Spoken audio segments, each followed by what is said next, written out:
They're replacing you. Better get ready for it.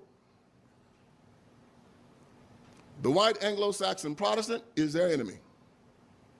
That's the common enemy that they have. They've always said it. And that hodgepodge of weirdos have all come together to form a fist to take you out. And nothing's new under the sun, y'all. Governments have done this before. When they can't control their populations, when they have a part of the population they don't like, they replace them. Hey, ask Adolf Hitler about it, right? He didn't like the Jews, he just replaced them. Stalin didn't like the kulaks, he replaced them. Mao Zedong didn't like the landlords, he replaced them. See where I'm going with this now? And they always want to catch you while you're asleep because you always believe because you're such good people. No one could ever do that. That's when they get you. Men and women have to be sober-minded.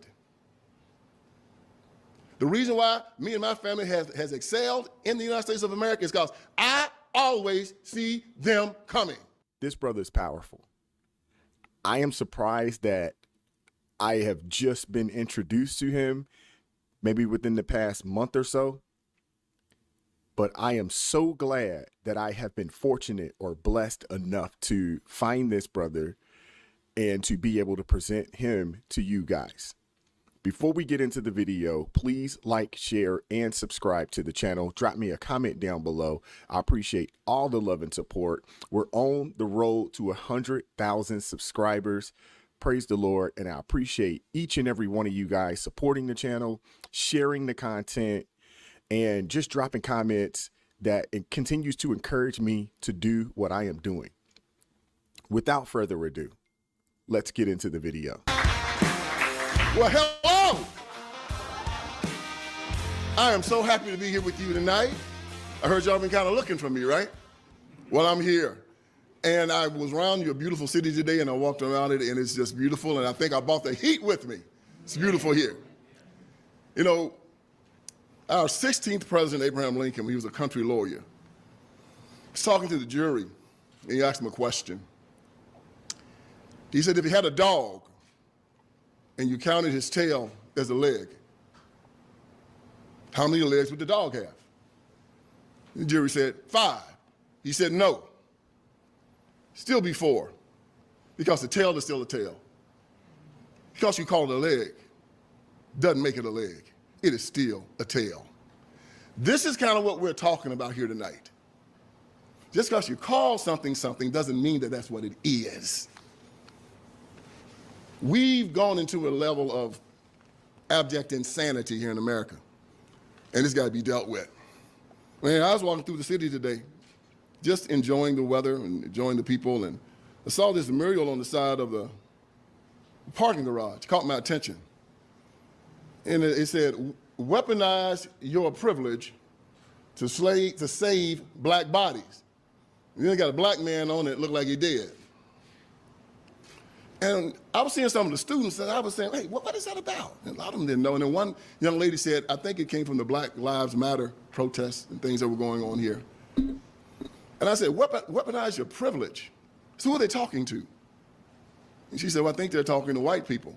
And I said, they're saying they have some type of privilege over me to save black bodies? I mean, what are they saying? And it dawned on me. I said, the left has a God complex. Black people think that they're inferior, and white liberals think that they're God. And black people are praying to white liberals to save their lives. He is absolutely right. And that's why when I see the brothers and sisters in the comment section talking about what is the government going to do for me, and, you know, the Republicans haven't done anything for me, and the liberals, you know, they're the ones that's willing to at least listen to us, so forth and so on. You people have a inferiority complex. Y'all are the same people talking about how y'all don't like white people, and white people are the devil, and they're racist, and they're this, that, and the third, but yet you are looking to them to save you. It makes absolutely no sense. That type of thinking makes no sense. A lot of you guys are suffering from Stockholm syndrome. You are. And to be honest with you, you have a lot of white liberals out there that don't know black people, that allow you to believe that you're a victim, try to continue to let you or make you think that you're oppressed when you're not. Let's keep listening to this brother. He is going to break it down. Weaponize your privilege to save black bodies. It reminds me of an outtake from The Godfather, which he left it in the movie, Francis Ford Coppola, but it's an outtake. Vito Corleone is going to see his concierge, Jinko. He's dying. And he brings all of his sons. Jinko's not going to make it through the night. And Jinko's afraid. He's scared to death. He's lying there and he sees Vito come in with his sons. And he says, Godfather, Godfather, save me from death. When death comes in the room, make some deals. He's seen Vito do all these great things his whole life, right? And he thought the Vito was like supernatural. He said, make a deal with death. Pull some strings, make death go away. And Vito looked at his old friend, seeing how afraid he was, and he looked at him and said, Jinko, I have no such power. Do not fear death. And Jinko said, well, then just stay with me. The left would tell the black community that we have that power. See, Vito told Jinko the truth. I have no such power. But when the black community goes to the left and they ask them, can you feed me? Can you clothe me? Can you educate my children? Can you make me like you? Can you make me equal to you? They say, yes, we can do it if you just give us your soul. And for 50, 60 years, we've fallen for that lie. And we're at the bottom of every socioeconomic statistic in the United States of America. Look at where they rule. Everywhere they rule. Detroit, Chicago, New York, Philadelphia, Memphis, everywhere they rule. Murder, mayhem, death, destruction, worse schools. They control every whorehouse, every crack house, every failing school. Haven't you done enough to my people? Haven't you killed enough of them? Haven't you put enough of them in prison, destroyed enough of their families? I hold you in utter contempt. And then you have the nerve to say you want to expand it. You have no shame. Do you hear the passion? Do you hear the passion? He's absolutely right. Every liberal-led city in America, they are some of the worst cities in America for black people. He named them: Chicago, New York, Baltimore, New Orleans, Memphis. The list goes on. If it's liberal-led, they are some of the most unsafe places in America for a black person, and especially for a black man. Do you guys realize that from black men under the age of 25, the leading cause of death is homicide? And majority of those homicides are happening in liberal-led cities. It's not working. Please, please get off the plantation. We don't need any more of their victimhood and oppression. We don't need it. It hasn't been working, and it's not supposed to work. It's actually meant to destroy. Great movie, Cool Hand Luke. When the woman told Luke he was doing these things to him for his own good. What did Luke tell him? I wish you stop being so good to me, boss. Well, I think that's about what the black community is getting ready to tell the left. I wish y'all stop being so good to us. We want to talk about diversity, equity, and inclusion tonight, right? We're dealing with people, y'all,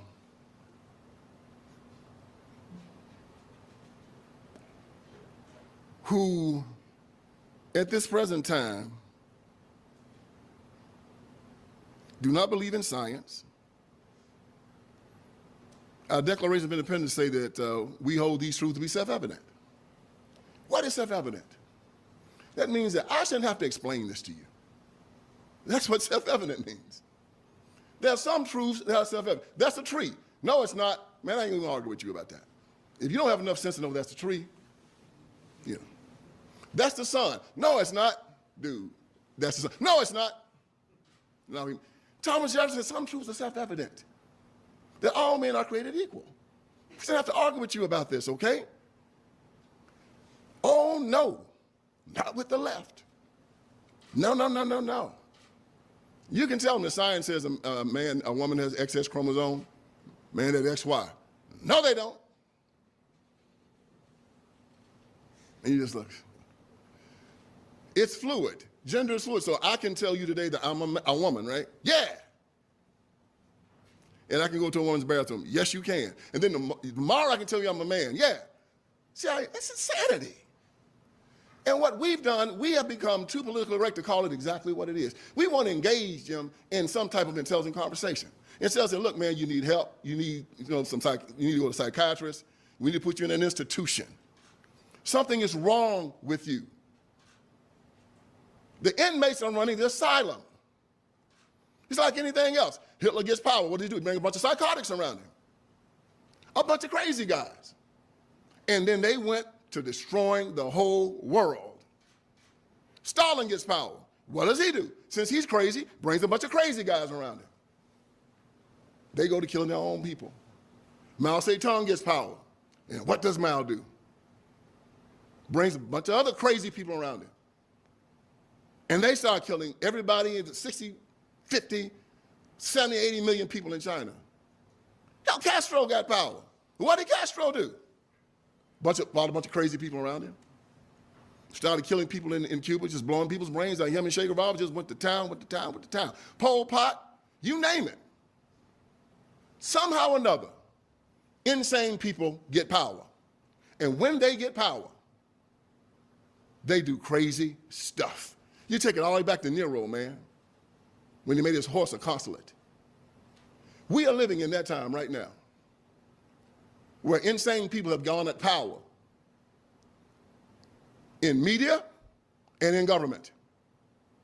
And they are dictating to us state-sanctioned insanity. And we have to start calling it exactly what it is. I'm not going to entertain your foolishness, man. You're a freaking nutcase. And you need to be put in a straitjacket. I'm so appreciative of Brother Ellison. He's willing to stand up there and tell the truth. The policies of the left, they don't make sense. Anyone that has common sense can see the insanity around what they're trying to tell us. Men can be women. Women can be men. Men can have babies. What? It makes no sense. And he's right. They're pushing it not only in law, but they're pushing it on our children in schools. It's gotten completely out of hand. It's time for common sense people. It's time, honestly, for Christians to step up and say, no, we're not dealing with it. We're not accepting it. We're pushing back against it. I'm not going to argue with you. When you engage a fool in an argument, you don't know who the fool is. You're the fool, you know. Intelligent man can't argue with a fool. And that's what we've been doing, and I refuse to do it. So we walk around saying, why do black people need DEI? Show you how stupid it is, okay? Show you how stupid DEI is. And I say this about affirmative action also. Okay, you say the government is racist. Yeah, government is racist. And businesses are racist. Yeah, they are, and we need DEI and affirmative action. I said, so you're going to give the racist government and the racist business the ability to go into the black community and choose the people that they want to elevate. Who do you think they're going to choose, Malcolm X or Step and Fetch It? Step and Fetch It. They're going to choose the people that they want, the people that they are comfortable with. And this is why, after 50 years of affirmative action, we're still at the bottom of everything. Why? Because they went and chose the black people they wanted. The people in the black caucus, bunch of Step and Fetch It's. Absolutely. He took the words right out of my mouth. I was about to say, see the black caucus. These people have been in power and they've had the fact that they have a black caucus is ridiculous to me. You guys are in there to represent Americans, not just black people. Come on, stop it.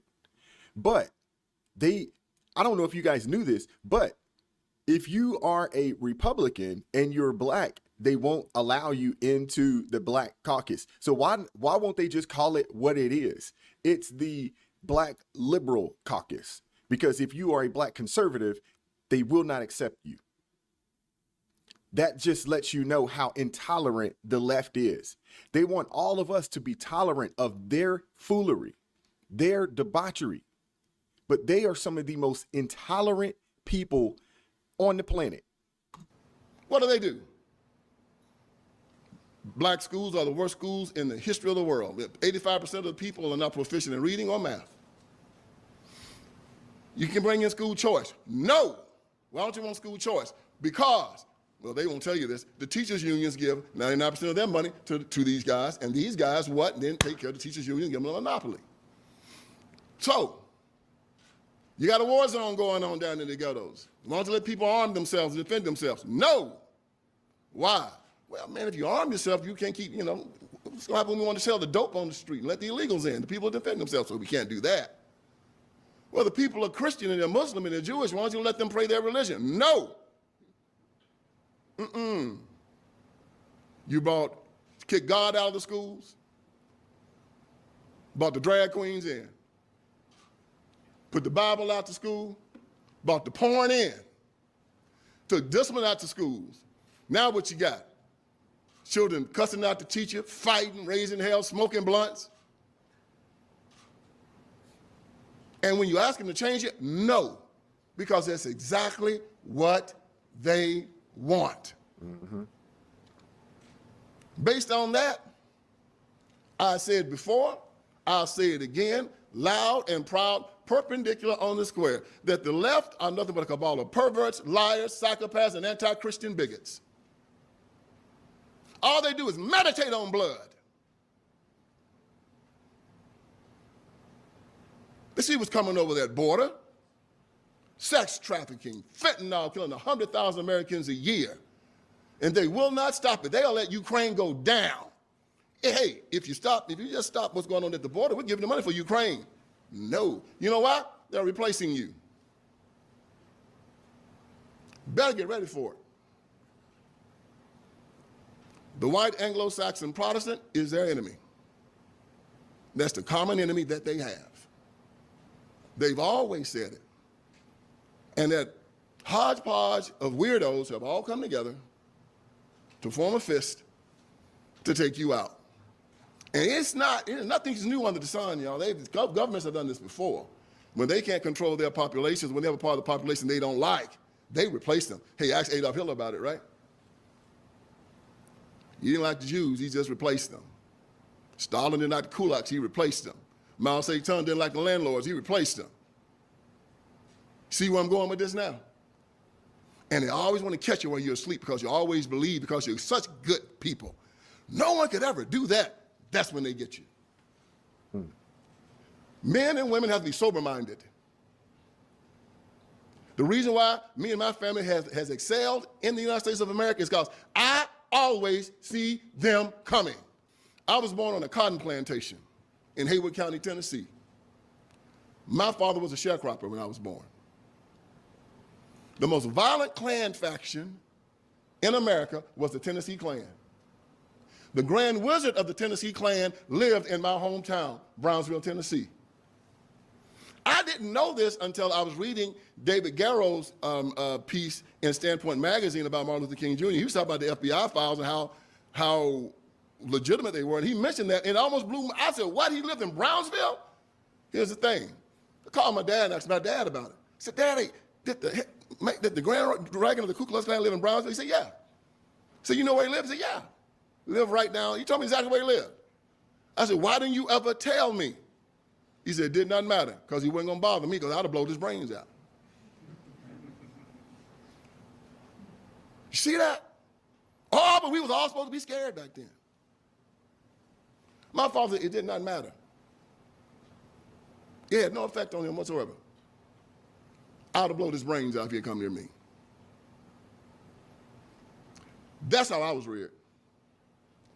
Always see them coming. And I'm using that to tell you right now, I have seen these people destroy a generation, 2 generations of black Americans.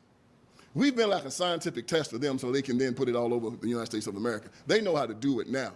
Oh, put the hip hop music down there. N word, B word, W word. Yeah. Let your children hear it. Wire them up to hate one another. And now they kill each other on the industrial level. They give them awards now, y'all. NAACP, yeah, they give rappers awards now. Give them awards for transitioning their children. And so it goes. Richard Pryor had this joke. He said if you, white people would see somebody in the black community high on heroin, and they say, oh, Lord, isn't this a shame? And then when it would come to the white community, he said, it's an epidemic. His joke said that what starts in the black community ends up in the white community. And I'm seeing it. All the pathologies that we've dealt with since it started in the 70s and 80s are now being brought into the white community. And it's been bought by the left. People, DEI is a Trojan horse. Let me in.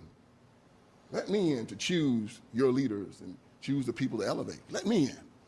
And I'll choose the best ones. Are you boss? Yes, I will. And then they end up getting the ones who are not going to do you any good whatsoever because they haven't.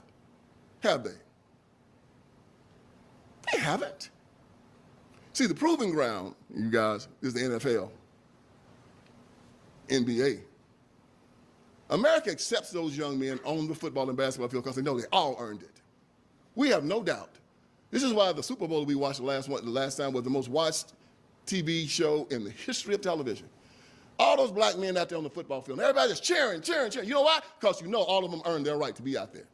It is no doubt. Those coaches are not going to put you out there if you don't earn it. And we accept it because of that. This goes back to the biblical concept of why DEI is so dangerous, so misconstrued, and so ridiculous. In our Bible, we can go all the way back to Genesis. I decided to read my Bible over again. I read it many times, but I started reading it again last year. And I read something that had gone over my head 100 times. Thomas Wolfe said you can see things 100 times before you see it once. And I had read Genesis and the story of Cain and Abel 100 times. And I missed this. We all know the story.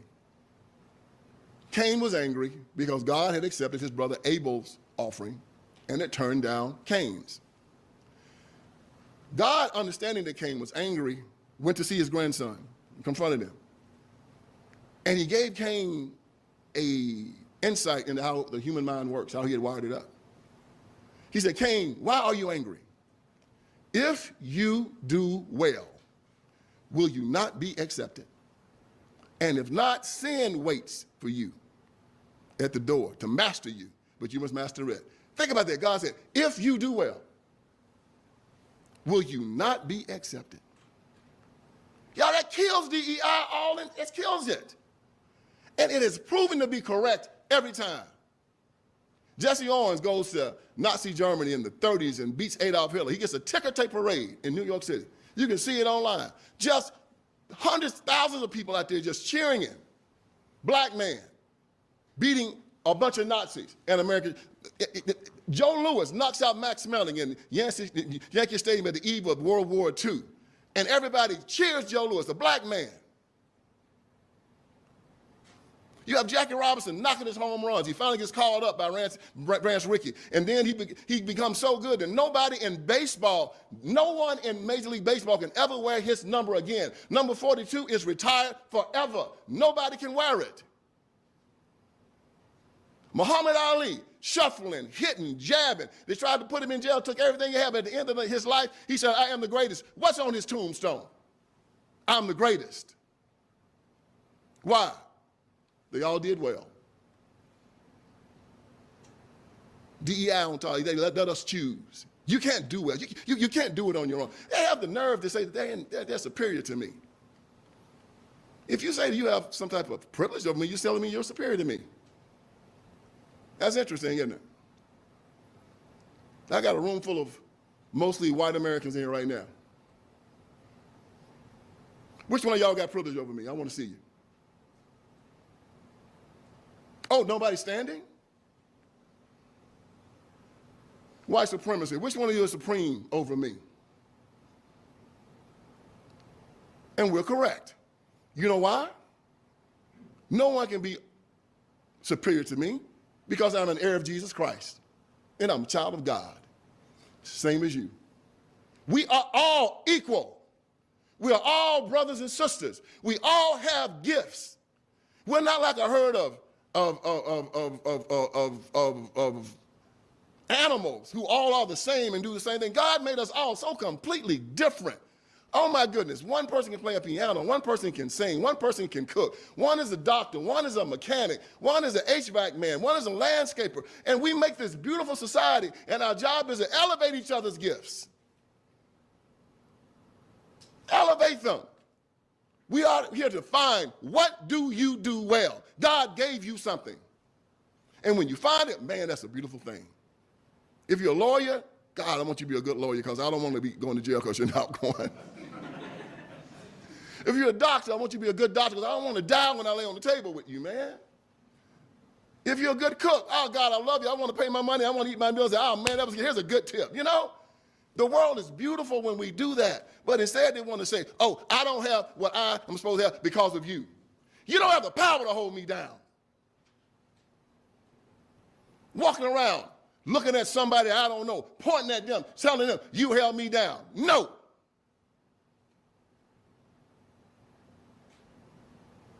And to every American, let me tell you this. I'll give you permission to say this to anybody.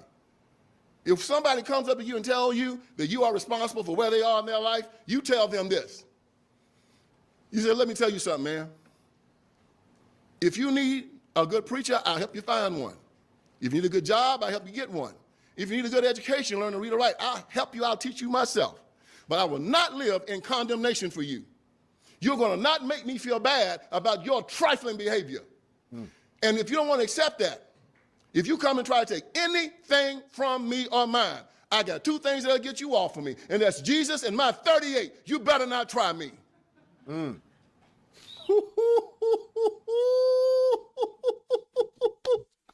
Oh my goodness.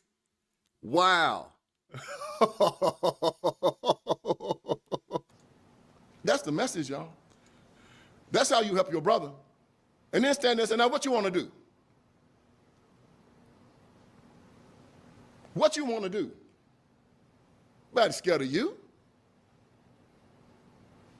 Go walk up to me and try to condemn me because you didn't want to go to school. All this stuff started in the 60s with the civil rights movement.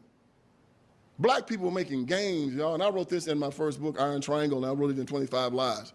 I'd studied the time between 1940 after World War II and 1960 for the civil rights movement, and black people were closing the gap without any marching. I mean, we had Joe Louis, we had integrated baseball, we had cut our poverty rate from 80% to 30%. The black family was intact. 80% of our children were born in wedlock. Nobody was going to prison. And then the civil rights movement started and said that we were all victims, and that we need to come to government to help us. We were on our way to being like other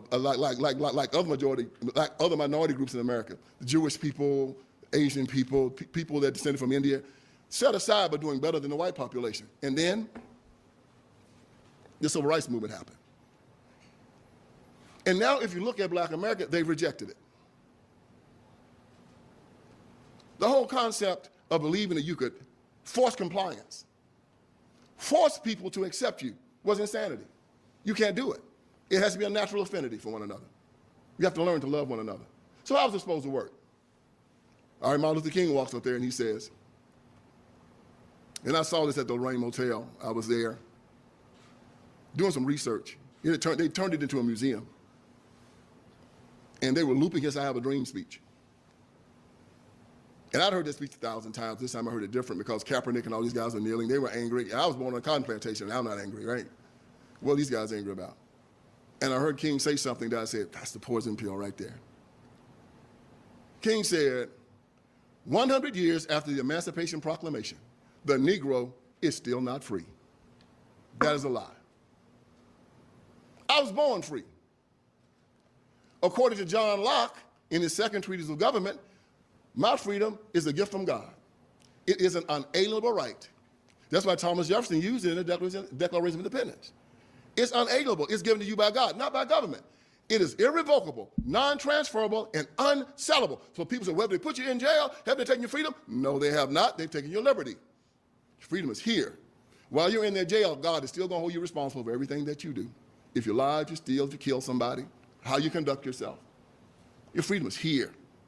And you're going to be held responsible for your freedom. So he says 100 years after the Emancipation Proclamation, we're not free. He said 5 times in that speech we were not free, and then we had to come to government for our freedom. It turned the Declaration of Independence on its head because Thomas Jefferson told the king, we are free. God gave us our freedom. And the king said, no, I gave it to you. Thomas said, well, we'll see about that. You want to ride this train? Come on, ride it. And then they signed the documents, and we pledge our lives, our fortunes, and our sacred honor. Think about this now. The founding fathers knew King George was coming. King George said, when I get there, I ain't going to just kill you. I'm going to bring you back to Great Britain. I'm going to hang you till you're almost dead. Then I'm going to cut you open. I'm going to pull your guts out, and I'm going to castrate you. Then I'm going to cut off your limbs and some of the othermost parts of the British Empire. That's what I'm going to do to every last one of y'all. And they said, sign the document and send it to him. We pledge our lives, our fortunes, and our sacred honor. That's why these guys are legendary. Instead, y'all want to give us DEI. Let us do it for you. Let us choose your leadership for you. Never me, never me. So if I see somebody with DEI on his application, I'm going to say it is dead on arrival as far as I'm concerned. I'm not going to ride on the plane with him. I'm not going to let him be my doctor, and he sure can't be my friend. Wow. Wow. That brother, Vince Everett Ellison, is awesome.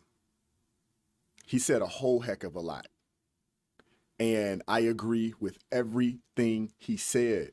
Prior to the last couple Civil Rights Act, Black people were starting to really thrive. A plethora of businesses owned. Hotels, cab companies, bus companies, restaurants, life insurance companies, car manufacturing organizations. I mean, a plethora of businesses were owned. Not only were they starting businesses, but they were hiring their own people. 80% of kids at that time were born to unions under wedlock. Not out, but within. We didn't have the shooting, killing, stealing, and thugging going on in our neighborhoods the way we have them today. We gave it all away. We gave it all away for victimhood and oppression. Martin Luther King led his people into a burning building. He did mention that prior to his death. I feel like I led my people into a burning building because we were on our way. And now you have people who make millions of dollars pushing victimhood and oppression on their own people. I've seen these DEI units. I've seen it. I've worked in corporate America, and I've seen the people that they hire. Heck, I've actually was offered an opportunity to be in a position or one of these DEI units. I turned it down. It just goes against everything that I believe in because I believe in working hard. I've worked in corporate America for over 15 years. And pretty much everywhere I've been, as I continue to grow my career, I worked my way into being one of the upper echelon performers within the organization. And in the last couple places, I was in the top, 5% of producers in those areas or in those organizations. And I would tell people every day I come to work to whoop y'all tail. And it wasn't something that was derogatory. I'm just an uber competitive person. So, of course, I played sports and things of that nature. Of course, I don't play to just play. I play to win. So when I would go to work, I would go to work to win. If that means I got to come in an hour early, if I got to stay 2 hours late, that's what we're doing to win. Because I always want to be the best. I don't have that victimhood mindset, woe is me, I'm Black and they won't let me have anything. No way. You give me an opportunity to be here and I'm about to take full advantage of it. And again, I come to whoop everybody's tail. And then I'll take you to lunch and we can go hang out and coke it and joke it. But while we up in here competing, hey, I'm here to compete. And that's where a lot of black people have failed, because they've taken on this victimhood and oppression mindset. And when you take that mindset on, it makes you less likely to compete, because psychologically they got you here and you think you're not worthy and you have a inferiority complex. That's got to change. That's not the mindset that I've planted in my children. I've coached football for a number of years. That's not the mindset that I taught to my players. We come to win. We come to compete. Now, that doesn't mean that when you go out there and compete, you're not going to win all the time. But what I will tell you is the most successful people on the planet are failing at about an 85% clip. They're failing at about an 85% clip. They're winning at 15%, but that 15% is where the bag is. The true character of a man is not seen or found when things are going great. It's really seen when they're going through some adversity. That's when you'll find out. That's when you'll see the true character of a man. It's not when he's on high. It's when he's going through something. Will he continue to fight? Will he continue to compete? Will he continue to step up and stand up to make sure his family is good? That's when you'll know. This DEI stuff, it's nonsense. Go forge your own way. Again, you have so many people out there complaining the government's racist and white people are racist and they're holding us back. But then you go and ask them with your hat in hand for an opportunity. That's an oxymoron. It makes no sense. If you really think they're like that, why would you expect for them to do anything for you? It makes no sense. Put your faith in God and go put the work in. Faith without works is dead. Put your faith in the Father and go put the work in. And He'll bless. He'll bless you. I hope you guys enjoyed this video. Like, share, subscribe to the channel. Drop me a comment down below. I'm looking forward to hearing from you guys. Keep God first in your life, America first, and I'm going to catch up with you all next time. Peace.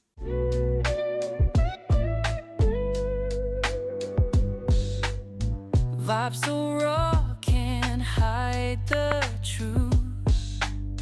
Words so sharp.